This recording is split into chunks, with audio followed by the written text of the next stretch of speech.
आरती बिराजदार. जनवार्तामध्ये आपल्या सर्वांचं स्वागत. पाहुयात पुण्यातील काही विशेष घडामोडी.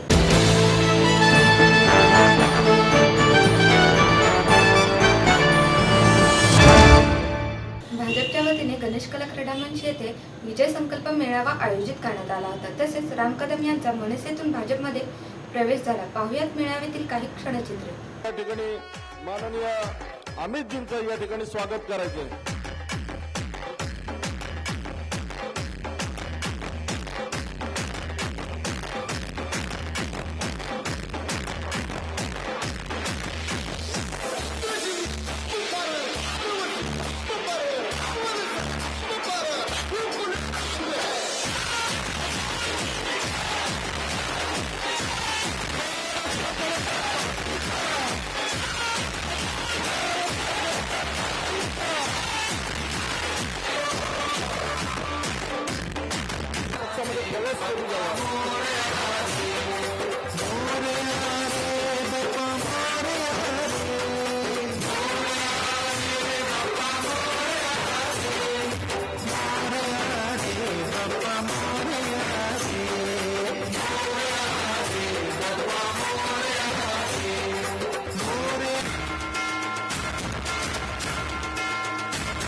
आपण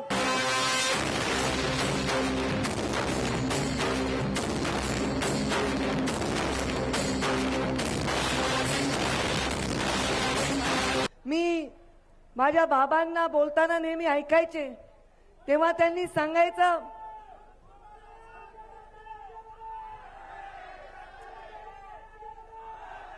ते नेहमी म्हणायचे की ज्या स्वातंत्र्यवीरांनी या देशाला स्वातंत्र्य मिळवून देण्यासाठी आपल्या जीवाचं बलिदान केलं, आपलं आयुष्य दिलं, त्यांनी कधीच स्वातंत्र्य भोगलं नाही. तसं एक पिढी जेव्हा आपली रस्त्यावर उतरते तेव्हा दुसऱ्या पिढीसाठी काहीतरी ठेवून जाते आणि ही पिढी एकदा घडून जमत नाही, ती पिढीनं दर पिढी बनवावी लागते, घडवावी लागते. आज परत त्या पिढीची गरज आहे, त्या पिढीची वेळ आलेली आहे. आज नरेंद्र मोदींच्या नेतृत्वाखाली देशामध्ये एक युवा पिढी आपल्या उज्ज्वल भविष्याचं स्वप्न बघत आहे आणि या राज्यातल्या युवा पिढीला जर उज्ज्वल भविष्याचं स्वप्न दाखवायचं असेल, उज्ज्वल भविष्य आहे यावर विश्वास त्यांचा दाखवायचा असेल, तर आपल्याला या राज्यामध्ये सत्ता परिवर्तन करणं ही काळाची गरज आहे. हे लोक ऑक्सिजन शिवाय जगू शकतात पण सत्तेशिवाय जगू शकत नाहीत आणि म्हणून त्यांचा ऑक्सिजन मास्क काढण्याची जबाबदारी ही आता तुमच्यावर आहे. तुमच्यावर केली. आम्ही सगळेजण कंबर कसून कामाला लागलो, पण खरा या विजयाचा शिलेदार जर कोणी असेल तर तो भारतीय जनता पार्टीच्या बूथवरचा कार्यकर्ता आहे आणि त्यांनी ही निवडणूक आज हातात घेतलेली आहे. या सरकारने 11,88,000 कोटीचे घोटाळे केले. या सरकारने 116 नंबर घोटाळ्याच्या एवढ्या योजना सुद्धा सरकारमध्ये नाहीत, एवढे घोटाळे केलेले आहेत. आज आपण महानगरपालिकेच्या क्षेत्रातले लोक आहोत, ग्रामीण भागातल्या क्षेत्रातले लोक आहोत. या पुण्याच्या आजूबाजूचा विकास जर पाहिला तर बिल्डरांचे खिशे भरण्यासाठी हा विकास झालेला आहे. सामान्य माणसाला कुठेही त्याच्यात विकास साधता आलेला नाही. आज पुण्याचा डीपी प्लॅनचा विषय आहे, खूप गाजलेला आहे. या पुण्यामध्ये SRA स्कीमच्या बाबतीतही कुठलेही निर्णय झालेले नाही, कुठल्याही दिशा दिल्या गेलेल्या नाही. आणि आता असं म्हणतात की आता माझी सटकली नाही, आता आली रे आली दादा, तुझी बारी आली. कारण ह्यांचे काका तर धचा मा करतात, पण हे टरचं सट केलं वाटतं.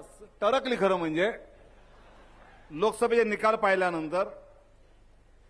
पण परवा राष्ट्रवादी काँग्रेसचा प्रचाराचा शुभारंभ कोल्हापूरला मी भाषण ऐकत होतो. अतिशय करमणूक चालली होती. म्हणजे आपण 15 वर्ष सत्तेमध्ये होतो. आपण 15 वर्ष सत्तेमध्ये असताना ज्या गोष्टी करू शकलो नाही त्याचा तर एका शब्दाने विचारायचं नाही. आणि 100 दिवसात मोदी साहेबांनी काय नाही केलं, जसं काय 100 वर्ष सत्तेत आहेत असा हिशोब विचारायला लागले. मी केवळ काँग्रेस राष्ट्रवादीच्या नेत्यांना एवढं सांगेन की मोदींच्या सरकारने काय काय केलं याची माहिती घ्यायला तुम्हाला अवघड आहे, कारण तुम्हाला इतकं होऊ शकतंय माहितीच नाही. आज तर अवस्था ऐसी है कि गधे भी अब गुलाम मांगते हैं, गधे भी अब गुलाम मांगते हैं और चोर उचक के इंसाफ मांगते हैं. अरे जिन्होंने लूटा है हमको 60 साल तक, वो हमको 100 दिन का हिसाब मांगते हैं. अरे ज्यांनी या महाराष्ट्राला लुटून खाल्लं, या महाराष्ट्राची अवस्था अशी केली की जो महाराष्ट्र वैभवी महाराष्ट्र होता आज तो अभावी महाराष्ट्र झाला. ही ज्यांनी महाराष्ट्राची अवस्था केली ते लोक या ठिकाणी मोदीजींचं नाव घेऊन प्रश्न विचारतात. अरे आमच्या मुख्यमंत्र्यांना पृथ्वीराज चव्हाणांना माझं सांगणं आहे, आता तर तुमचे दिवस संपलेले आहेत, पण भविष्यात कधीतरी तुम्हाला जर संधी प्राप्त करून घ्यायची असेल ती मिळणार नाही, आता त्याची शक्यता नाही, पण तरी देखील उम्मीद पर दुनिया कायम है. आणि म्हणून कधीतरी तुम्हाला जर संधी प्राप्त करून घ्यायची असेल तर पहिल्यांदा काम कसं केलं पाहिजे याकरता नरेंद्र मोदींची ट्युशन लावा, त्यांच्याकडनं धडे घ्या आणि काम कसं केलं पाहिजे ते सांगा. आणि ती ऊर्जा प्राप्त केल्यानंतर नरेंद्र भाई मोदी यांनी त्या ठिकाणी भाषणामध्ये सांगितलं की छत्रपती शिवाजी महाराज यांना केवळ लढवय्या नेता या प्रकारे पाहू नका, एक आदर्श राजा म्हणून पहा, एक आदर्श ऍडमिनिस्ट्रेटर म्हणून पहा, एक आदर्श प्रशासक म्हणून पहा. आणि त्यावेळी अतिशय स्पष्टपणे माननीय मोदीजींनी सांगितलं की देशाची सुरक्षा व्यवस्था कशी असली पाहिजे, छत्रपतींकडनं शिका. देशाचं पर्यावरण संतुलन कसं राखलं पाहिजे, छत्रपतींकडनं शिका. देशातली शेती कशी विकसित केली पाहिजे, छत्रपतींकडनं शिका. देशातली जंगलं कशी राखली पाहिजे, छत्रपतींकडनं शिका. आणि आर पाटील देशातल्या महिलांचा सन्मान कसा राखला पाहिजे हे देखील छत्रपतींकडनं शिकलं पाहिजे. आज आम्ही ज्यावेळी या महाराष्ट्रामध्ये माननीय अमित भाईंचा पहिला कार्यक्रम घेतला, पहिल्या कार्यक्रमामध्ये माननीय अमित भाईंनी भारतीय जनता पक्षाला नारा दिला. आणि तो नारा काय, तो नारा आहे छत्रपतींचा आशीर्वाद चला देऊ मोदींना साथ. छत्रपतींचा आशीर्वाद चला देऊ मोदींना साथ. मध्य प्रदेश पास में है, वहां जाइए, गांव में 24 घंटा बिजली है. गुजरात पास में है, वहां जाइए 24 घंटा बिजली है. छत्तीसगढ़ पास में है, वहां जाइए 24 घंटा बिजली है. कारण वहां भारतीय जनता पार्टी की सरकार है और यहां कांग्रेस की सरकार है. हर राज्य में मोदी जी के नेतृत्व में अब विकास की दौड़ है. और महाराष्ट्र में क्या है, दोनों के बीच में महाराष्ट्र को लूटने की दौड़ चल रही है. कौन ज्यादा इकट्ठा करता है इसकी स्पर्धा महाराष्ट्र में चल रही है. विकास की स्पर्धा नहीं चल रही है, लूटने की स्पर्धा चल रही है. मित्रों, मैं आज आप लोगों को कहने आया हूं कि मोदी जी के नेतृत्व में देश के अंदर जो परिवर्तन हुआ है, परिवर्तन हो रहा है, उसके अंदर काफी कुछ नई चीजें हो रही हैं. मगर महाराष्ट्र उसका सहभागी तभी हो सकता है जब यहां भारतीय जनता पार्टी की सरकार बने. महाराष्ट्र की जनता को भी कहना चाहता हूं, आपने 15 साल तक पंचायत से पार्लियामेंट तक की शासन व्यवस्था कांग्रेस और एनसीपी के हाथ में दी थी. महाराष्ट्र का गौरव को उन्होंने क्षीण कर दिया. महाराष्ट्र को पहले नंबर से 13वें नंबर पे ला दिया. एक बार भारतीय जनता पार्टी पर विश्वास करिए, 5 साल पंचायत से पार्लियामेंट तक की सत्ता भारतीय जनता पार्टी को दे दीजिए. फिर से महाराष्ट्र का गौरव पुनः प्रस्तावित करने का काम भारतीय जनता पार्टी के कार्यकर्ता करेंगे. मैं यहां से अपील करना चाहता हूं महाराष्ट्र की जनता को कि भरोसा करिए मोदी जी के नेतृत्व पर, भरोसा करिए कमल के निशान पर, भरोसा करिए हमारे श्रद्धा केंद्र शिवाजी महाराज की राज्य चलाने के कौशल पर. उसी पथ पर हम आगे बढ़ने वाले हैं और उसी पथ पर आगे बढ़ के महाराष्ट्र के गौरव को फिर से पुनः प्रस्तावित करेंगे. दोनों हाथ खड़ा कर मुट्ठी बांधकर और हनुमान जी की मुट्ठी बांधकर जोर से भारत माता की जय मेरे साथ सब बोलेंगे। भारत माता की, भारत माता की, भारत माता की, वंदे मातरम।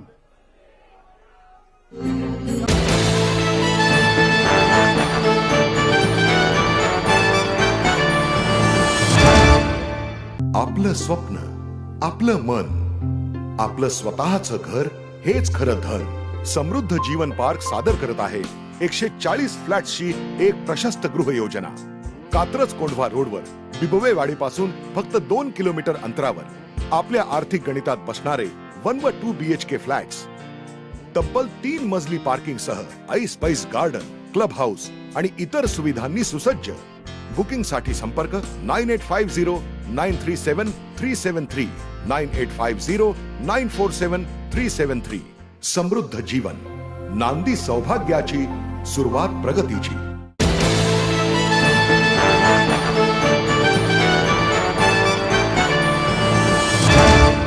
29 सप्टेंबर रोजी गोसेवकांचा भव्य गोरक्षा निर्धार मेळावा वारकरी संप्रदायाच्या वतीने आयोजित करण्यात आला आहे, अशी माहिती बंडाताता करडकर यांनी पत्रकार परिषदेत दिली आहे। वारकरी संप्रदायातर्फे दिनांक 29 सप्टेंबर रोजी औरंगाबाद येथे महाराष्ट्रव्यापी गोरक्षकांचा एक विराट मेळावा आम्ही आयोजित केलेला आहे। त्याचा हेतू हा आहे की दिवसेदिवस गायींची हत्या ही बेसुमार आणि अमानुष अशी होत आहे। दिवसेदिवस ती वाढतच चाललेली आहे। कत्तलखान्यांना प्रतिबंध होण्याच्या ऐवजी सरकार नवनवीन कत्तलखान्यांना वारंवार परवानगी देते। ज्या कत्तलखान्यामध्ये गायी कापल्या जातात त्या ठिकाणी मांस निर्यातीसाठी सरकार भरपूर अनुदान देते। एक प्रकारे हा गायीचा ऱ्हास म्हणजे संपूर्ण मानवजातीचाच ऱ्हास आहे, संपूर्ण निसर्गाचाच ऱ्हास आहे की जे आपण आपल्याच हाताने आपल्या पायावर कोरण मांडून चाललेलं। आणि म्हणून आमचा आग्रह आहे की गायी वाचणं हे देशाच्या दृष्टीनं, समाजाच्या दृष्टीनं अत्यंत जिव्हाळ्याचा प्रश्न आहे। त्याच्याकडं सरकारचं आणि जनतेचं लक्ष वेधण्यासाठी आम्ही 29 तारखेला औरंगाबाद येथे एक विराट मेळावा आयोजित करू की ज्यामध्ये सुमारे 1 लाख गोरक्षक उपस्थित असतील, ज्यांच्या उपस्थितीमध्ये गायीची ही जी विदारक परिस्थिती आहे आणि गायीचं जे महत्त्व आहे ते महत्त्व त्या ठिकाणी विचारित केलं जाईल। सकाळी 9 ते संध्याकाळी 5 असा तो भरपूर कार्यक्रम आहे की ज्यामध्ये लोकांना जनजागृतीबरोबर गोरक्षा कशी करावी यासंबंधीचं मार्गदर्शनही त्या ठिकाणी केलं जाईल। मोठ्या प्रमाणामध्ये लोक येणार आहेत, तेव्हा सर्व समाजांनी हा जो एक गोरक्षा निर्धार मेळावा आहे त्याच्यासाठी सर्व समाजांनी उत्स्फूर्त संख्येने त्या ठिकाणी उपस्थित राहावं की जेणेकरून हा मेळावा सर्वतोपरी यशस्वी होण्यासाठी सहकार्य होईल। रामकृष्ण हरी।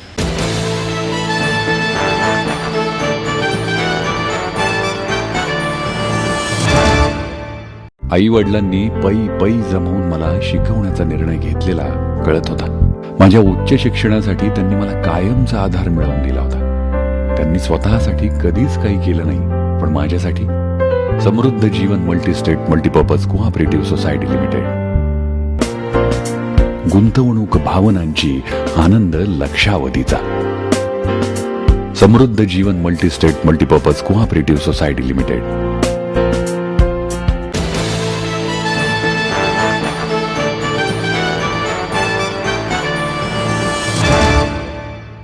मृत्युंजय प्रतिष्ठानचा मृत्युंजयकार शिवाजीराव सावंत स्मृती साहित्य पुरस्कार लेखक शेषराव मोरे यांना तसेच समाजकार्य पुरस्कार डॉक्टर गस्ती यांना संत साहित्याचे अभ्यासक डॉक्टर अशोक कामत यांच्या हस्ते प्रदान करण्यात आला आहे।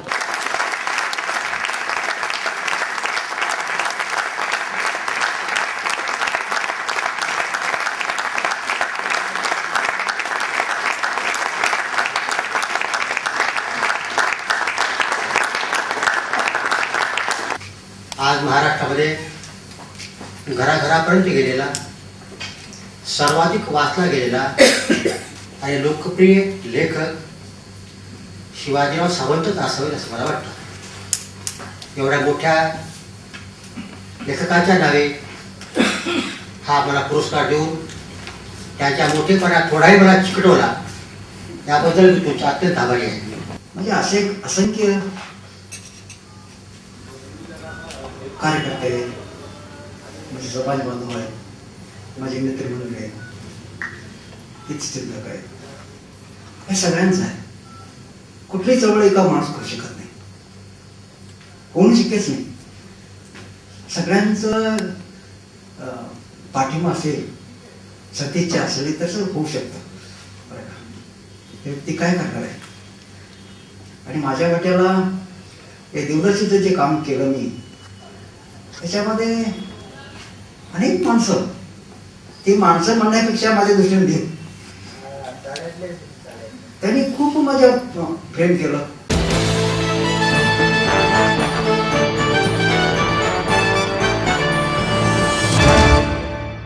माहेर सोडून सासरी आले.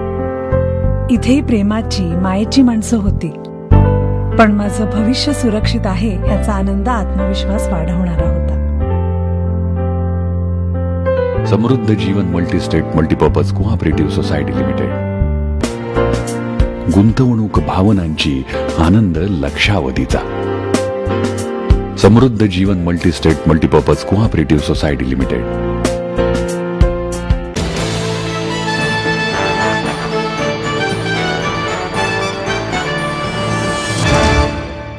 घुमान येथे होणाऱ्या 88व्या साहित्य संमेलनाच्या अध्यक्षपदासाठी अशोक कामत यांनी अर्ज दाखल केला आहे.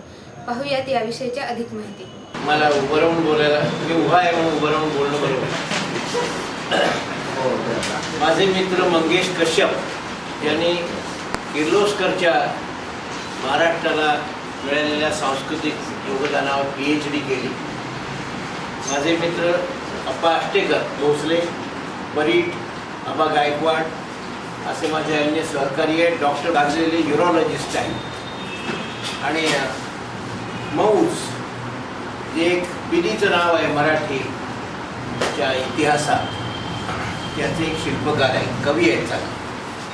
मित्र, या सगळ्या सहकार्यांना घेऊन मी तुमच्या समोर आलो आहे. पण त्याआधी आपल्याला सांगतो, महाराष्ट्रातले असे अनेक ज्येष्ठ अभ्यासक, विशेषतः संत वाङ्मयाच्या क्षेत्रात अनेक संस्थांचं संचालन करणारी मंडळी, यांच्याशी मी आधी थोडंसं बोललेलो आहे गेल्या महिन्या दीड महिन्यात. आणि त्या सर्वांची काही सदिच्छा म्हणून मी या निवडणुकीला उभा आहे. मी आपल्याला प्रथमच सांगतो, मी प्रथमच निवडणुकीला उभा आहे आणि ही माझी शेवटची निवडणूक असेल. कारण निवडणुकीच्या राजकारणात मला रस नाही, पण काम करण्यात रस आहे. गेली 50 वर्ष संत नामदेव आणि संत परंपरेनं केलेल्या आंतरभारतीच्या कामाचा एक अभ्यासक म्हणून मी या निवडणुकीसाठी उभा आहे. मला अशी खात्री आहे की ज्ञानेश्वर नामदेवांनी आणि एकूण आपल्या मराठी संत परंपरेनं पंजाबला किंवा हिंदी प्रदेशाला नेमकं काय दिलं याचा तुलनात्मक अभ्यास सातत्यानं करत राहिल्यामुळे तो अधिक चांगल्या रीतीनं मांडता येईल. हा सगळा अभ्यास करताना ज्या अडचणी आल्या, जे अनुभव आले, त्याच्यातून विधायक पद्धतीनं हे काम आणखी पुढे नेण्यासाठी काय काय करायला हवं हेही सांगता येईल. म्हणून मी या निवडणुकीसाठी उभा आहे.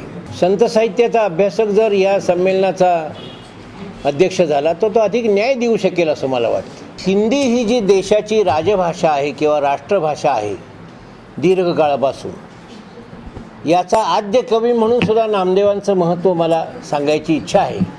कारण संत कबीर आणि सिंधीतली सगळी निर्गुण परंपरा किंवा नानकदेव आणि त्यांची पुढे शीख परंपरा, या सगळ्यांना एक संतमत असं तिथे हिंदीमध्ये ते हा शब्द रूढ आहे. आपण ज्याला संत काव्य म्हणते, संतमत म्हणतात. विशेषतः निर्गुण कवींनी जी समाजाच्या प्रबोधनाची दिशा स्पष्ट केली, याचा शुभारंभ नामदेवांच्या हिंदी कवितेतून होतो. किंवा गोरखबानी आणि नामदेवांची हिंदी पदावली याच्यात पुष्कळ साम्य आहे हे सांगण्याची एक चांगली संधी या निमित्तानं. कारण ह्याच्यातून जे आपल्या वाङ्मयाचे भारतीय संदर्भ आहेत ते स्पष्ट करता येतील. म्हणून सुद्धा मराठी माणसं, विशेषतः वारकरी, हे अतिशय बहुसंख्येने येऊ शकतील जर त्यांची आपण इथून जाण्याची नीट व्यवस्था केली. तशी करता येईल, हे काही मला अवघड वाटत नाही. मला खात्री आहे की घुमानला आमचे शीख बांधवच इथले मराठी लोक जावेत म्हणून प्रयत्न करतील. गुमानला श्रोत्यांची वाण भासेल असं मला वाटत नाही.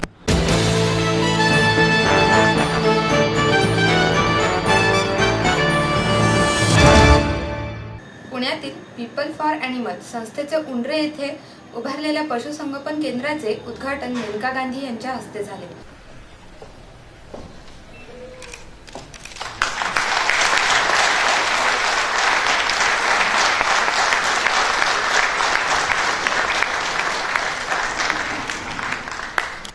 मैं खुश हूँ कि मुझे मौका मिला ये नए शेल्टर का उद्घाटन करने का. पीपल फॉर एनिमल्स जब मैंने शुरू किया था तो मेरे पास कितना पैसा था, 10,000 रुपये और एक टाइपराइटर बस. उससे पहले बहुत सालों पहले जब मेरे पति का देहांत हुआ था तो मेरे पति ने कुल मिलाकर मुझे मालूम है कि आज आप लोग यकीन नहीं करेंगे लेकिन बात सच है, उन्होंने मुझे 8 लाख रुपए छोड़े थे.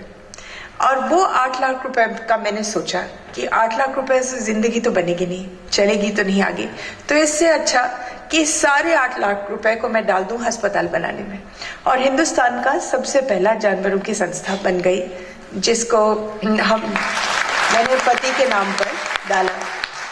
तो 1980 में बैठ करके हमने Sanjay Gandhi animal care centre बनाया जिसमें आज इस वक्त 5,500 जानवर हैं. उसमें 37 ऊंट है जो हमने ईद के लिए जो जा रहे थे उनको बचाया. अभी मैंने 900 ऊंट बचाए थे, अब ये बाकी हैं. और उनको मैं पाली, जब मैंने कल भेजा तो मुझे लगे 4 लाख रुपए उनको भेजने में, जो रो मर करके हम लोगों ने ढूंढा कहीं से. मेरे पास करीबन 2,000 भैंस और भैंस के बच्चे हैं जो कत्ल खाने से हम लोग ट्रकों में जब 90 भर करके जाते हैं उनको उतारते हैं, उनको लाते हैं. एक की 20 30 हज़ार रुपए लगता है दवाई में, लेकिन हम कर देते हैं.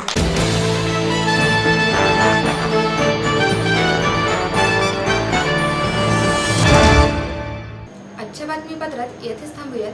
पुन्हा भेटूयात उद्या पुण्यातील काही विशेष घडामोडींसह. नमस्कार.